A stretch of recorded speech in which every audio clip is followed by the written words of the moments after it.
writing sex books?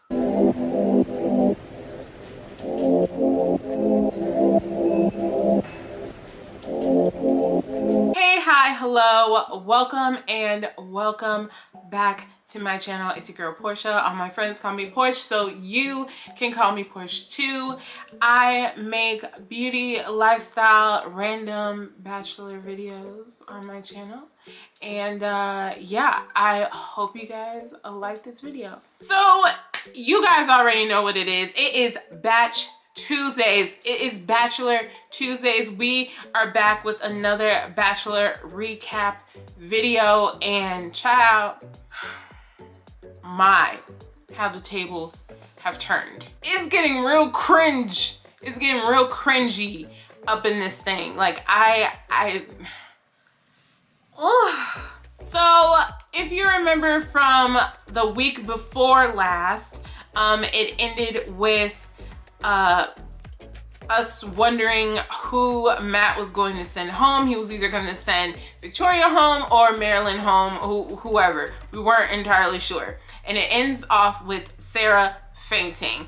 And we're just like, wait, whoa, why is she fainting? What's going on? What's happening here? She goes out to get some air. Matt goes with her. That instantly pisses all the girls off. Like, you can't be mad at the man for checking on her and making sure that she's not okay. Like, did you honestly want him to be like, oh, she passed out? All right, so my next rose, it's not the cocktail party, so you know, you don't have any time. It's just the rose ceremony. But yeah, so Sarah, she ends up being okay, and from there we find out that Victoria stays, Marilyn goes home. I ain't got nothing to say about that. I don't know what Matt's thought process was. Obviously, I'm still convinced that Victoria is a producer plant, so obviously they're going to try to manipulate the situation to make Victoria stay and everybody else go home. So this week we find out that it's back to 2 group dates and 1 one-on-one, which they should have did in the beginning because that was just a little weird having 2 one-on-ones. So they find out about the group date. Chris Harrison comes in as usual, tells them what the deal is for this week. There's going to be 2 group dates and 1 one-on-one, and he has the first group date card, and he also tells them that, yeah, Matt's running out of ideas. So I'm about to make all the ideas for him. I'm about to make the date ideas for him. So you know, get ready for that. Later on, they meet up with Matt. I'm not even exactly sure. I forgot what her name was, but I know she is a Bachelor alum. She was reading a passage from a love novel that Chris Harrison wrote. Chris Harrison out here writing sex books? It's a little weird. I'm not even gonna lie. Not even gonna flex. That's a little weird, bro. So then Chris Harrison informs everybody on the group date that a love story, erotica, whatever you want to call it, of their own. And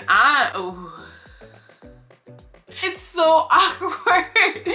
The amount of awkwardness is high. The cringe level is high. So we have a lot of dick jokes, okay? A lot of big dick jokes.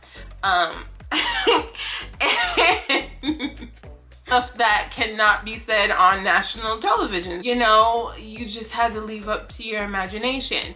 But not only were they reading all of these love stories, eroticas, whatever, to Matt, they're reading it in front of everybody who was on the group date, and they're reading it in front of the rest of the girls in the house, which it was hilariously awkward and also made Sarah hyperventilate. Sarah starts freaking out, second guessing whatever the hell, I don't know. She just gets really freaked out about the fact that Matt is seeing other girls on a dating show on national television. What is wrong with these girls, man? What is wrong? What is wrong with these girls? I don't understand. Dude, why y'all signed up for The Bachelor? Y'all knew what it was. You knew what it was. So after everything is all said and done, and we all know that everybody in the house is incredibly horny, we go on to the cocktail dinner, which all hell breaks loose. So one of the conversations that they wanted to highlight during the group date was the conversation between Matt and Rachel. There's been a lot of talk about Rachel in the recent days about her character as a person, but that's neither here nor there. I'm here to recap the show, so I'm not really gonna get into that just yet.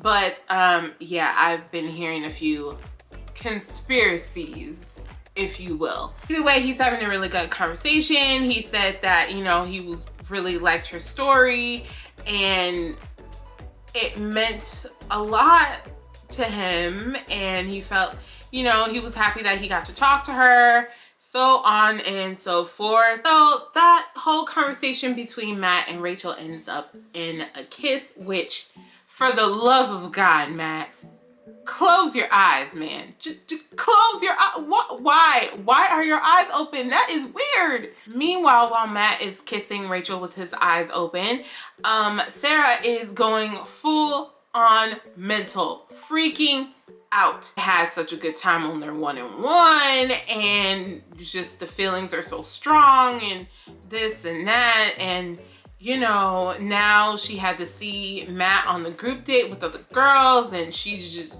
whoa, it just wrecked her. So with that being said, she just needed to get it off her chest. She needed to get it off her chest. So she proceeds to go and find Matt on his group date in the middle of him talking to all the girls. I understand, but no. If it was bothering you that much, you should have just waited till after the date, pulled the bin, and then just wait, you know, went to his house. Went to his house. Why didn't you do that? I don't understand, girl. In the midst of all of that, Matt is having, I guess, a very important and actually interesting conversation with Katie, and that gets interrupted by Sarah. So all the girls proceed to go tell Katie to go get your time back, tell Sarah to leave, so on and so forth. Which, y'all, this was hilarious. Katie is trying to make Sarah leave. Sarah won't leave. She will not leave. To the point where Katie just sits down on the couch right next to Matt and Sarah, and but that is literally when it stops being funny and then just starts getting a little rocky. So from there, Sarah leaves. She goes to the rest of the girls and apologizes for taking up some of their time. Now, with that being said, because she took up so much time, of course, the date is over. So half of the girls on the date didn't even get a chance to talk to Matt, which, party foul. Not cool. That's not cool. There's no way that you can actually like size it up that's going to be cool, because it's not. It's really not. A lot of these girls have barely said 5 words to Matt, and they've been in the house for 3 weeks. Some of these girls, they probably will never get to talk to him. Some of them might be going home this week. So we get to the next day, and a lot of the girls still pissed. They tell the rest of the girls in the house what Sarah did or what happened last night, the fact that they didn't really get any time with Matt. And in the midst of all of that, we find out that Serena gets the one-on-one. Serena P, not Serena C, Serena P. Sarah locks herself in her hotel room. No one has seen her, talked to her, anything like that. And the girls are growing increasingly more irritated by the second. And not only that, but the fact that when Matt comes to pick up Serena P to go on their one-on-one date, he asked where Sarah is. They said they don't know. She's been MIA, so on and so forth. He proceeds, okay, give me 5 minutes. He goes to find her, and that makes it worse. That makes it 50 times worse. Matt has a conversation with Sarah, just trying to reaffirm that his feelings for her are real. And he said, you know, what you gonna believe? What you see or what you hear? Yeah, he's just, you know, trying to make her feel comfortable with the fact that, yes, I am dating 30 other women, but I really, really have feelings for you. 5 minutes really turns into like 10 minutes or so. Matt finally comes back, takes Serena, and they go on their date. And the girls are happy for Serena. You know, they're actually happy for Serena, so good for them. But yeah, they are letting Sarah have it.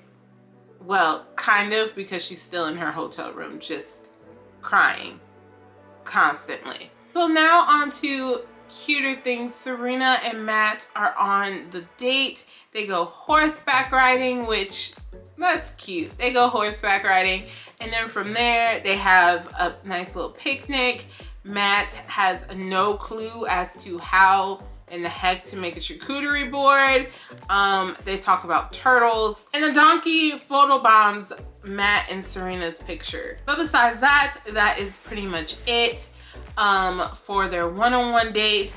Now we jump all the way back to the real drama, the real meat and potatoes of the episode.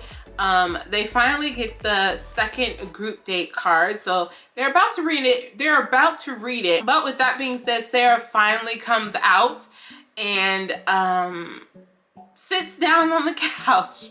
The only thing that got read at that moment was Sarah. Now, Sarah is trying to explain to the girls her feelings. She apologizes for, you know, how she's been acting, the fact that she's been stuffed in her room. Here's my thing. I 100% feel for those girls. If I was on that show, I would be pissed. Man, I would be pissed. But here's what I've thought about now that I've slept on it. It got a little rough. They were a little rough with her. Now, I might just be saying that because I'm on the outside looking in, but I do understand where they're coming from. Why do you need this much reassurance?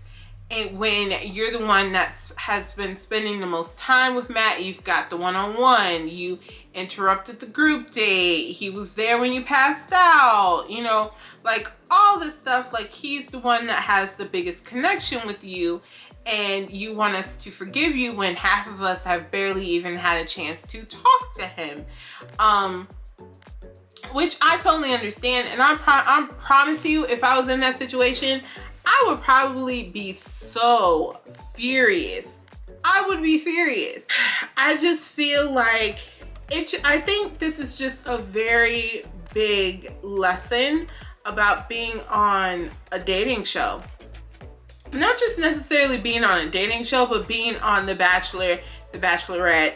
There's a certain level of confidence that you have to have in order to be on this show. There's a certain level of secureness you have to have on this show. It doesn't really matter if it was a Matt season or anybody else's season. I think in general for the show, you have to have some form of self-confidence in order to, you know, have a stable well-being on the show. You definitely have to have some form of self-confidence. It's a lot. I think it's a lot, and it takes a toll on you. Like I said plenty of times, there are beautiful women there, beautiful women, but at the same time, along with all these beautiful women, you have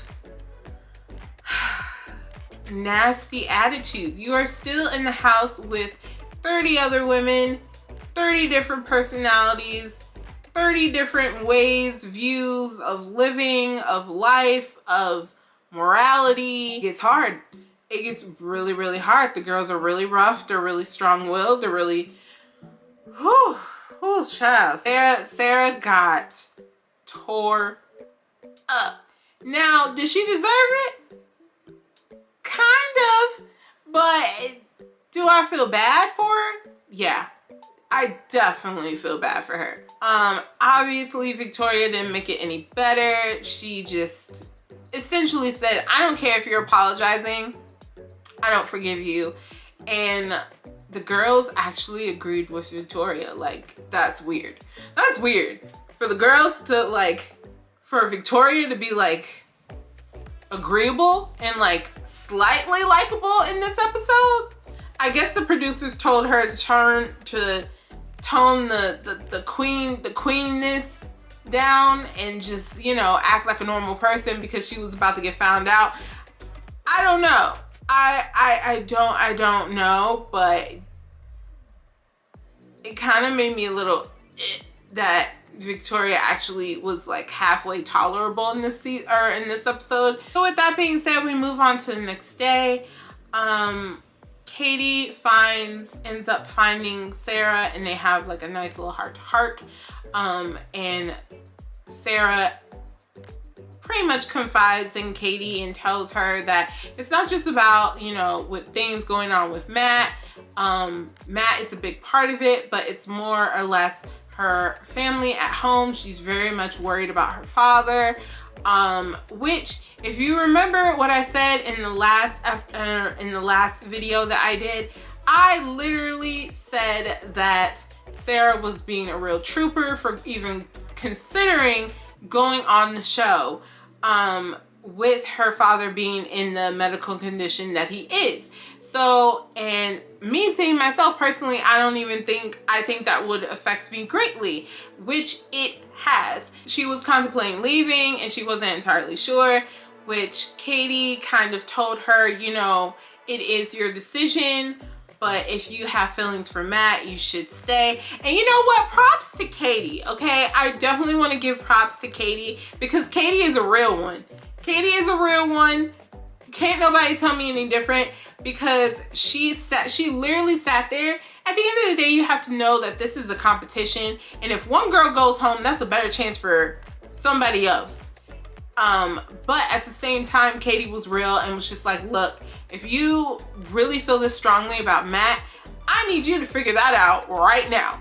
Right now. I need you to figure that out right now, because I don't want to be somebody's backup plan. And I said, yes, sweetie. No backup plans 2021, okay? We are not someone's backup, all right? You're the backup. But Katie also told her if she feels like she needs to go home and be with her father, she needs to do that.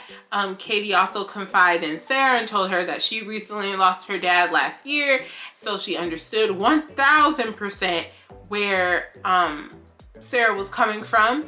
And, you know, at the end of the day, boys come and go, but you only get one dad, you only get one family, and you know, Sarah's a pretty girl. She'll be okay. She will be okay. So she goes, tells Matt that she's leaving. Matt understands because he's, you know, a king. Matt is super thoughtful and honest and understanding.